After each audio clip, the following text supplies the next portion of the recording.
এশিয়ার অন্যতম দেশ সিঙ্গাপুর জাতীয় বাজেটের প্রায় 10%, মালয়েশিয়া 17 থেকে 20%, ভারত আমাদের পার্শ্ববর্তী রাষ্ট্র সেখানে 13 থেকে 17%, চীনে 10 থেকে 13% শিক্ষা খাতে বরাদ্দ করে। এর তুলনায় 2025-26 অর্থ বছরে বাংলাদেশের নানা খাতে পর্যাপ্ত বরাদ্দ থাকলেও শিক্ষা খাতে বরাদ্দ হয়েছিল মাত্র 1.8 থেকে 2%, যা অত্যন্ত কম এবং আন্তর্জাতিক মানদণ্ডের তুলনায় অনেক পিছিয়ে। দেশের তরুণ ছাত্র ও যুব সমাজের প্রতিনিধিত্বকারী দায়িত্বশীল সংগঠন হিসেবে বাংলাদেশ ইসলামী ছাত্র শিবির বিভিন্ন সময়ে সিম্পোজিয়াম, সেমিনার, বুকলেট প্রকাশের মাধ্যমে শিক্ষা ব্যবস্থার ব্যাপারে সুনির্দিষ্ট প্রস্তাবনাসমূহ তুলে ধরেছে। বারবার স্মরণ করিয়ে দিয়েছিলাম দিশেহারা একটি জাতির গঠনমূলক শিক্ষা ব্যবস্থার ভিত্তি কি, কেন এবং কেমন হওয়া জরুরি।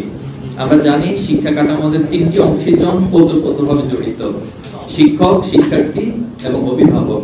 এই 3 শ্রেণীর মৌলিক প্রত্যাশার জায়গাও একদম অভিন্ন, তা হলো গুণগত শিক্ষা। উল্লেখ্য, দীর্ঘকাল ধরে এই জনপদে অধিকাংশ মানুষের মূল্যবোধ ও আকাঙ্ক্ষার বিপরীতে চাপিয়ে দেওয়া ঔপনিবেশিক সাম্রাজ্যবাদী ও আধিপত্যবাদী শিক্ষা ব্যবস্থার মূলে কুঠারাঘাত করার জন্য এই 3 শ্রেণী রক্ত দিয়েছে। বাংলাদেশ ইসলামী ছাত্র শিবির সেই শহীদদের কাঙ্ক্ষিত দেশ গঠনে ফ্যাসিবাদের রেখে যাওয়া ভূমিধর শিক্ষা ব্যবস্থাকে আধুনিকরণ, যুগোপযোগী ও নৈতিক মূল্যবোধের ভিত্তিতে পুনর্গঠনের জন্য পাঠ্যক্রম, শিক্ষানীতি, শিক্ষা ব্যবস্থা, উচ্চ শিক্ষা, মাদ্রাসা শিক্ষা, দক্ষতা মূল্যায়ন, শিক্ষক প্রশিক্ষণ এবং বিবিধ বিষয়কে সামনে রেখে আমরা 30 দফা সংস্কার প্রস্তাবনা উপস্থাপন করেছি। আমাদের 30 দফা সংস্কার প্রস্তাবনা 1, অন্তর্ভুক্তিমূলক শিক্ষা কমিশন গঠন।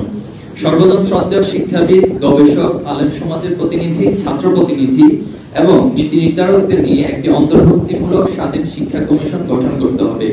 গবেষণা ও মূল্যায়নের মাধ্যমে বাংলাদেশের শিক্ষার বর্তমান অবস্থা বিশ্লেষণ করে শিক্ষা ব্যবস্থার উপর একটি প্রতিবেদন প্রকাশ এবং নতুন শিক্ষানীতি প্রণয়ন করার জন্য জুলাই অভ্যুত্থানের মূল স্পিরিটকে ধারণ করে শিক্ষানীতি প্রণয়ন করতে হবে। সংস্কার প্রস্তাবনা 2, জুলাই অভ্যুত্থানকে পাঠ্যসূচিতে অন্তর্ভুক্তিকরণ। বাংলাদেশের ইতিহাস ভিত্তিক সকল পাঠ্যসূচিতে জাতির গুরুত্বপূর্ণ ঘটনার সময়ের পাশাপাশি জুলাই অভ্যুত্থানের মতো ঐতিহাসিক ঘটনাকে অবশ্যই অন্তর্ভুক্ত করতে হবে। একই সঙ্গে দেশে সংগঠিত মানবাধিকার লঙ্ঘনের ঘটনাগুলি ইতিহাসের অংশ হিসেবে শিক্ষার্থীদের সামনে তুলে ধরতে হবে, যেন তারা সত্য ন্যায়ের প্রতি সচেতন, মানবিক, দায়িত্বশীল নাগরিক হিসেবে গড়ে উঠতে পারে। সংস্কার প্রস্তাবনা 3, ইসলামী মূল্যবোধ ও নৈতিকতা সমন্বিত আধুনিক শিক্ষাক্রম প্রণয়ন। শিক্ষার্থীদের মধ্যে জাতীয় চেতনা, ধর্মীয় মূল্যবোধ, নৈতিকতা, দেশপ্রেম, সৃজনশীলতা, গঠনমূলক চিন্তা ও সমস্যা সমাধানের দক্ষতা বাড়ানোর উপর গুরুত্ব দিয়ে যুগোপযোগী শিক্ষাক্রম ও পাঠ্যক্রম প্রণয়ন করতে হবে।